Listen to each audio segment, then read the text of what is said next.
açılmadı gurrun yok şeriatımızda. Hak Resulullah aleyhisselam açık edip aydan hukmuşu. Teberrüken qaytaydın. Fakat çıtayını. Delili bağ yerde. Den anasına diye enişi delil sebepliye. Men gayretim oynaya diye. Hakkı var ama den anası keplep bilmiyor. Dene delilim var sen beytme diye. Ya bicirekte at bolmasın diye.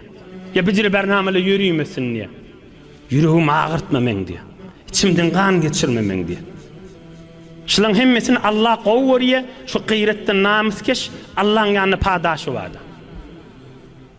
Ama hiç tat yok yerine hamana filmleri vuriye, öz içerisi yadını düşüp şu filmlerdeki hıyanatlar öz öyüne tasavvur et diye, öyüne var kıyınçılıklar dörüt diye bir günahkarçılıktır. O ne etmeli?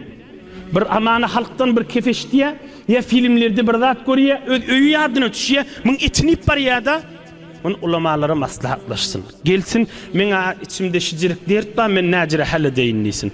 Mun daru bilen, meni aram baş kurslu bilen, ödün aram etcek bolup, ödün laylanmasın. Genişmeni adam tapmasa, biz inşallah hıtmaçınla.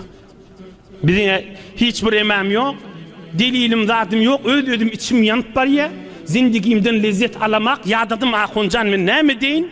İneşin dirman izinle gezmeli. Delil yok yerde Allah alamiye.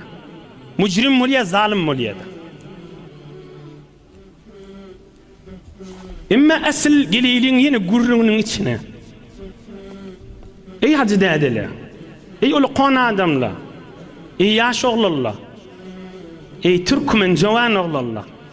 Size inşallah Allah ömür berse, işte içkinsiz de ilginin ulu kona adamsı olursunuz. Din haklıdır bular.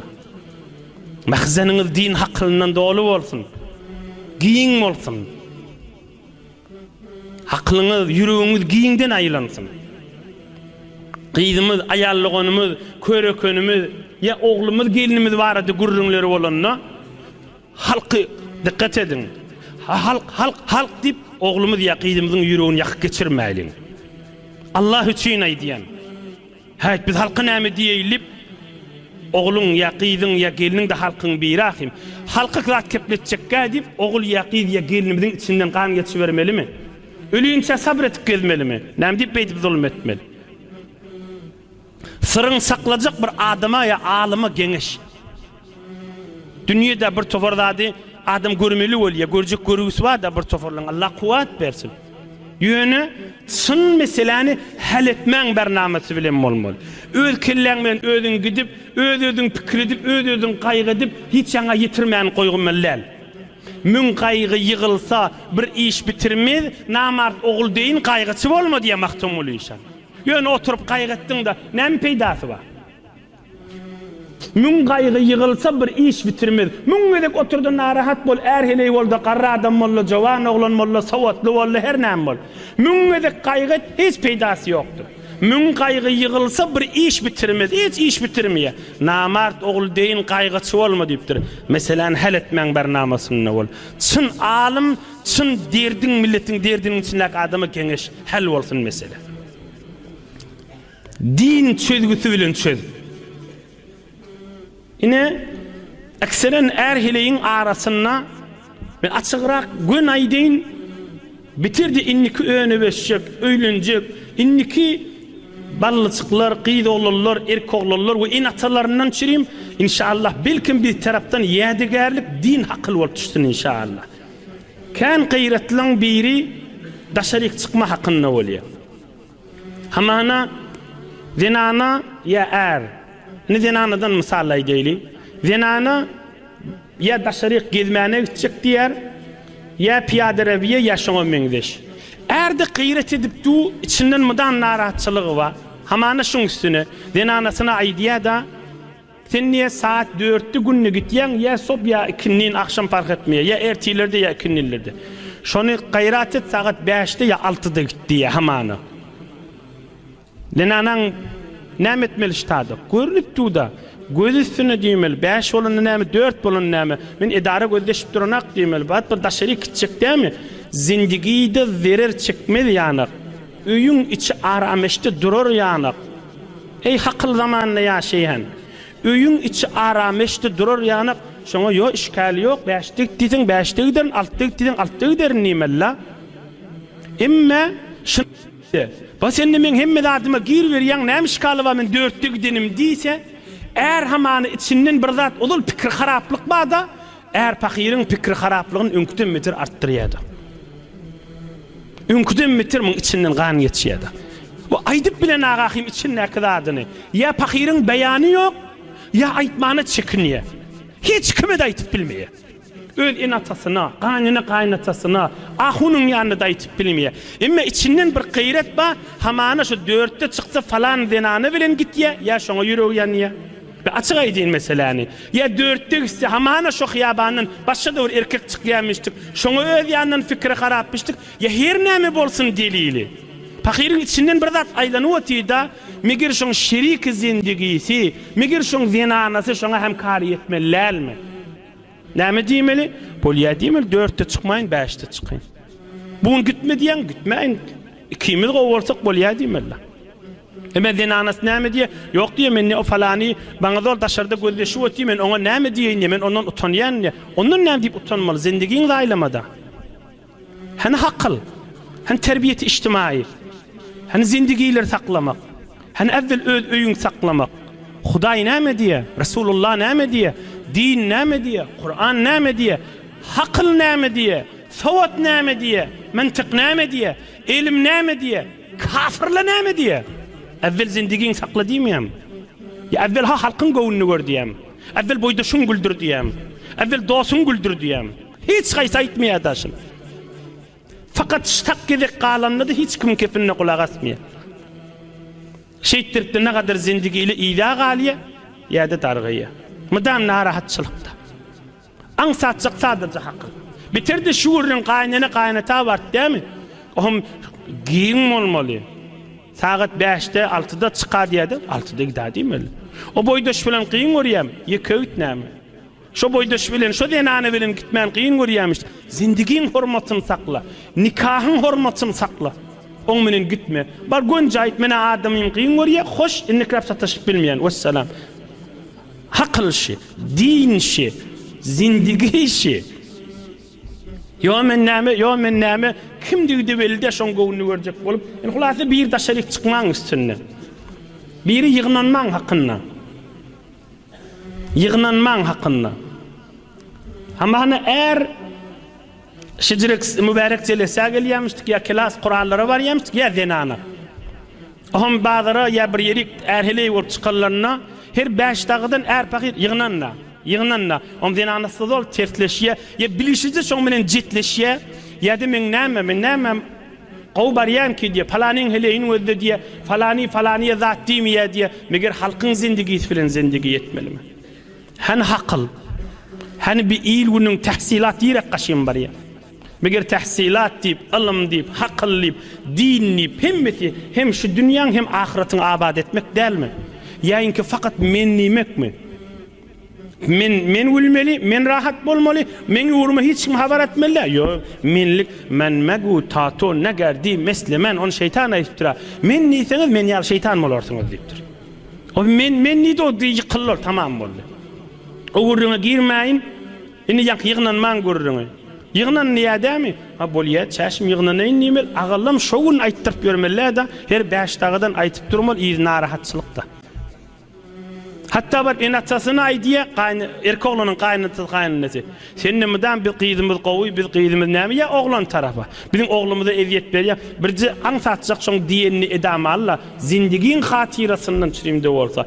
Ey jemaat, men bu aýdanymy jame agym dönüm bolmaýar. Ogul gyl gelin bolmagy aýtmal. Hey gylim diýmeli. Ine göze aňsatjak sadyrja hakly. Bir an nikahyň hormatyny sakla. Bir de äriň gayretine hormat goý diýmeli. Gyň zatmış. Erkege de aýtmaly. Hey oglum diýmeli. Hey yegenim diýmeli. Hey agam diýmeli. Hey inim diýmeli. Toýa bigat şirket etýärleri bar.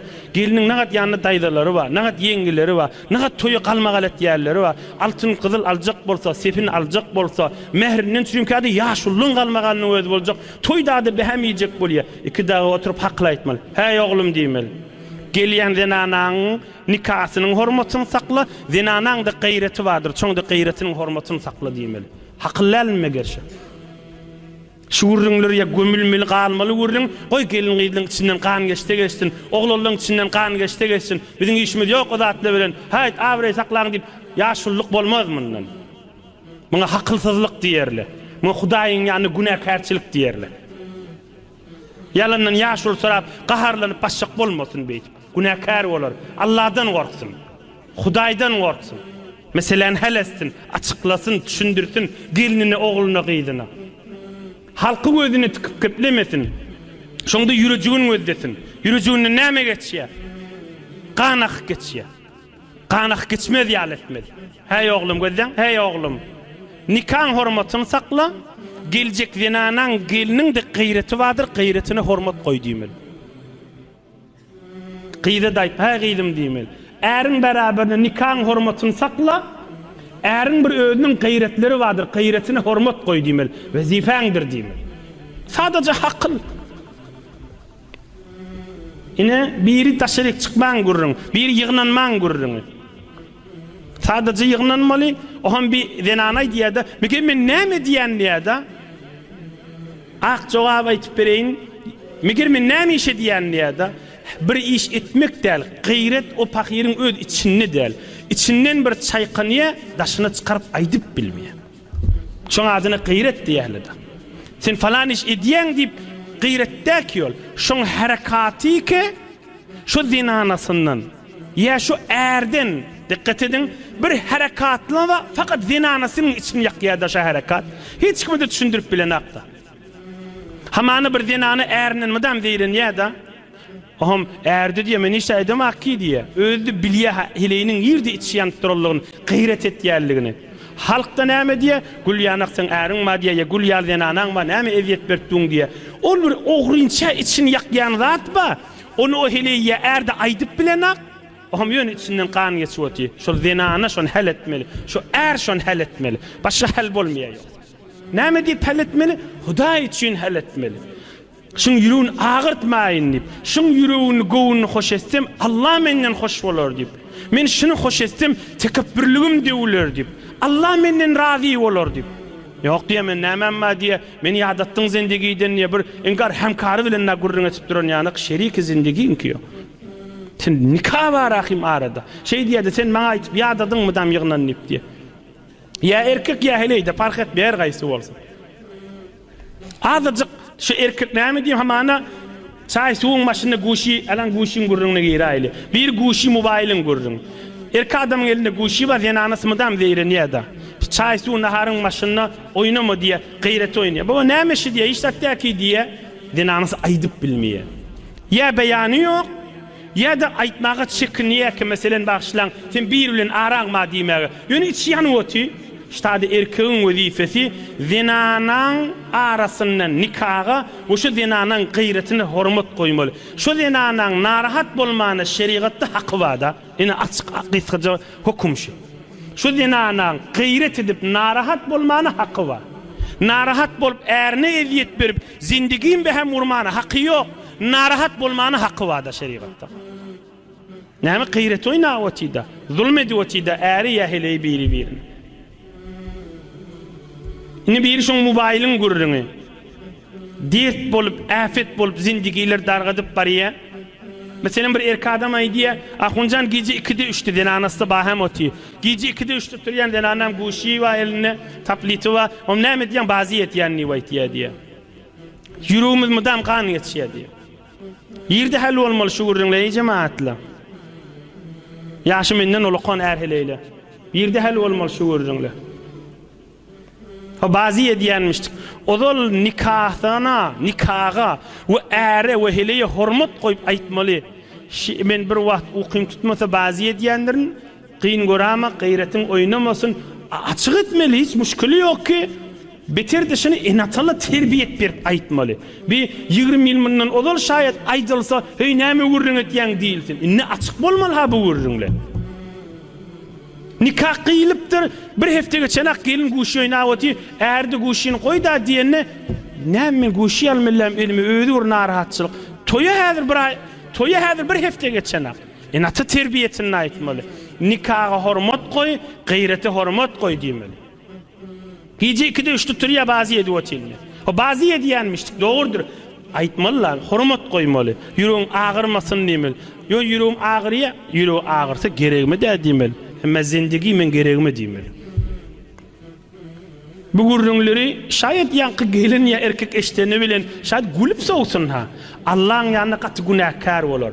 Ve bir de inniki öğünü veselleri Huda için terbiyet verin. Oğul gıydığını da aydın. Nikahdan öğünçer hatmen aydın. Allah için aydın. Dostluğunu da aydın. Yegençikliğini da aydın. Ya beyliki ganimet sözün ötecek var. Nikahın için ne otun? Neçe vaktlar nikahiyemizde aydiyaz. Nikahiyemizde aydiyaz. Zinanandır. Hormatını sakla ve gayret. Äriňdir. Nikah hormatyny sakla. Men şiň zinanasydyr nip boýnallygyn bolýandyr. Men şiň zinanasydyr nip boýnallygyn bolýandyr. Ulamalar da aýtmaly şu meseleni. Mudam açyklanyp durmaly. Hal bolmaly bu meseleler. Näjiri gülüp ýaşajak erheleýli we işlerinden kan geçipdi. Näjiri gülüp ýaşamaly jawan erheleý işlerinden kan geçipdi. Hiç kime de aýtyp bilen akla. Hiç ýerde de açylmaýar. Ýerek baryp mal şu wurdyň. Bu gurrun din terbiyetinin eteğinde ki yan Resulullah aleyhissalatu vesselam'ın dirman sözünden aýtdym şu çoň eteğinde hal bolmaly şu meseleler. Ine bir ýygnanmakda, öýe girip çykmakda we guşilerde bolýan gaýretli we ak jogaplary boldy. Asl kıskaca aýdyn bir erkek hamana ulu milletin sözüne görä münkirçiligi bar bolsa zinanası şon hal etmese oturuşmak bilen hal bolmaýar. Men ärim münkir diye, münkir bolsa ýoly näme? Şo näme diýse 4-5 aýlap çeşim diýmeli. Ýoly şo. Jedelleşdi münkirligi artýardy. O pakiriňe elini de, içi ýanyp barýar. Elini de pakir derdi we meritçiligi bar. Allah ona sowgat etip berdir diýeli. Ýerden hal bolýar, zinanası şoň menen hemkari etmek bilen. Ya zinanan gaýretken äriň etini barýarda eğer Huda için hemkari etmeli. Çeşim diýmeli. Şu dert içinden çıkarýar. Näme için? Huda için. Şu fakir dert çekmesin dip. Gaýtym gören boýdaşynyň ýanyna, gören dostunyň ýanyna, gaýnyna gaýnatynyň ýanyna, ýadadım zindegiden, maňa mydam münkirçilik etýär, näme etýär? Şudatda bilen zat hal bolýar. Gaýtym ol konukon ak sakal akullar arat şu etýär. Oňa münkir bolupdyr, oňa ýygnan diýipdir, oňa ýygnanma diýipdir. Gysgaça terbiyet bilen hal bolýar.